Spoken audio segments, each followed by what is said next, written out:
Hi friends, my name is Melanie. I am a classroom teacher. I have been for more than 20 years. This year I'm in 6th and 7th grade English language arts, and I love to talk about books. So this morning before the kids come back for the first day of the 2021 year, I thought I would share some of the books that I've added to my classroom library.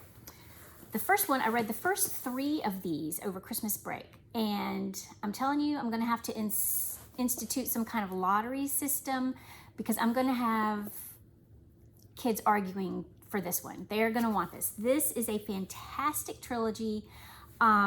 It's dystopian and adventure, high action. You know how a lot of dystopian books, the author creates this other world, but so many times it's based on a time period from history, so that there's some kind of point of reference for the reader. This one, I find it ironic and kind of funny myself, but this one is, instead of just like America so far in the future, and then they refer back to what America was like during current days for the kids to get the point of reference. This one refers back to, it's supposed to be the Roman Empire. So you've got the emperor, they refer to the empire, there's the school for warriors, and the highest warriors wear a mask. And while I'm reading it, all I can think is, you know, what's the most popular empire these days? Star Wars and the Empire and Darth Vader's mask. But, you know, the Empire's bad, so it all works out in the end. But, sorry, I'm rambling. But this is a great book. 6th and 7th grade, they're going to love it. All right, I read the first 3 of these over the holidays too. And oh my gosh, they are going to love this. Of course, you know, only kids who have a lot of confidence in their reading will take something this thick, but I have a multitude of kids who will be thrilled. City of Bones, Cassandra Clare. Now, this takes place in modern day, even though it's dystopian fantasy. And I should have said that about the other one, dystopian fantasy, because there's magic too. This one, dystopian fantasy, is during regular days, but it's sort of like the angels that walk among us, the good versus evil that's happening all around us that we're unaware of. So it's these kids with special powers that look like regular kids. Yeah, this is going to be a huge hit in middle school. Oh, and just to give you a visual for the difference in levels, reading levels, maturity levels, you know, the difference in just what typical middle school is like. How about this comparison? So you've got Potty Mouth and Stupid, and then City of Bones. So, you know, you got to have both in a middle school library. Potty Mouth and Stupid is by James Patterson. It comes highly recommended to me by one of the nicest 6th grade boys I have ever met. He thought it was hysterical. He loved every minute.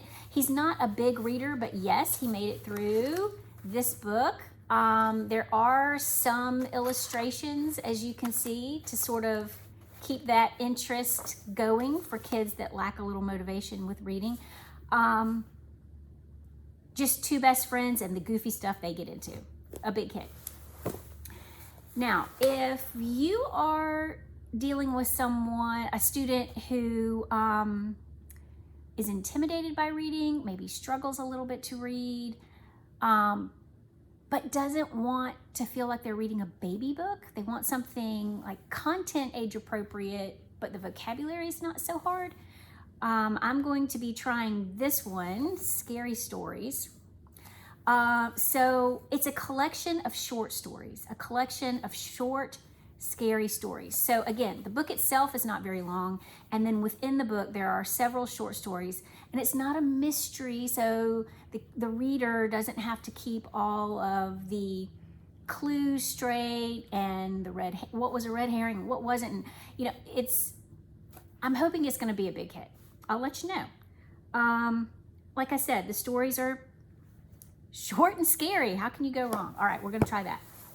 Now, if you're also working with someone who lacks motivation or struggles to read, there are so many great graphic novels out there today.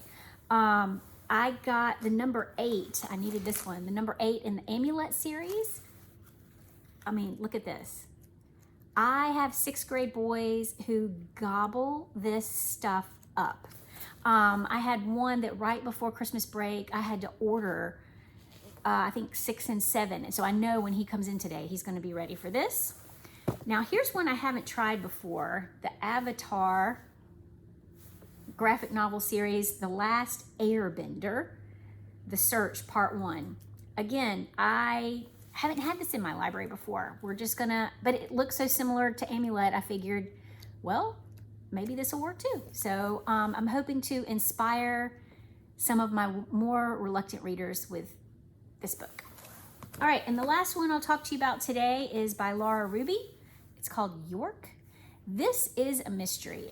This is about, it kind of reminds me of the Mysterious Benedict Society, where there's, you know, and it also reminds me of, oh, what's that movie? National Treasure, because they're going through New York and they're trying to find all of these clues that were left by people from 100 to, 100 years ago or whatever, 200 years ago.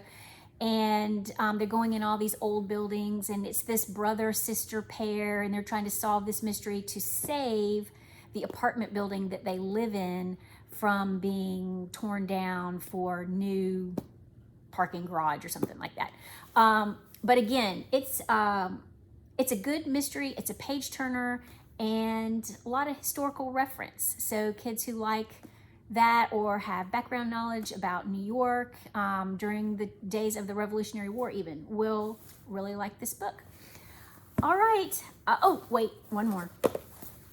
I'm trying to add more Gary Paulson to my library because I do have some 7th grade boys who I'm hoping will gobble these up because they really like the outdoors and wilderness themes and hunting themes, that kind of thing. But I didn't have a copy of this one. So I'm hoping this will inspire some of them to read.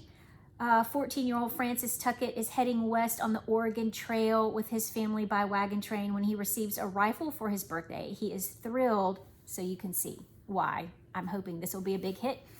Now, I've had this one in my library a long time. This was recommended actually by Donalyn Miller. I read about this in her book, the second one. Not the Book Whisperer, but the second one that goes with that. And she said it was popular in her, I think, 6th grade classroom. Guts is the story behind the story. It's sort of Gary Paulson's life that inspired all of the books that he has written. So I've had this one in my library for a while, but I haven't found the perfect kid for this yet. When you say it's autobiography, that doesn't always grab 6th graders. So I haven't found the perfect kid to read this and then sell it to the other kids yet, but still working on that. All right, guys, I hope you have a wonderful day and a great rest of the school year. Okay, bye.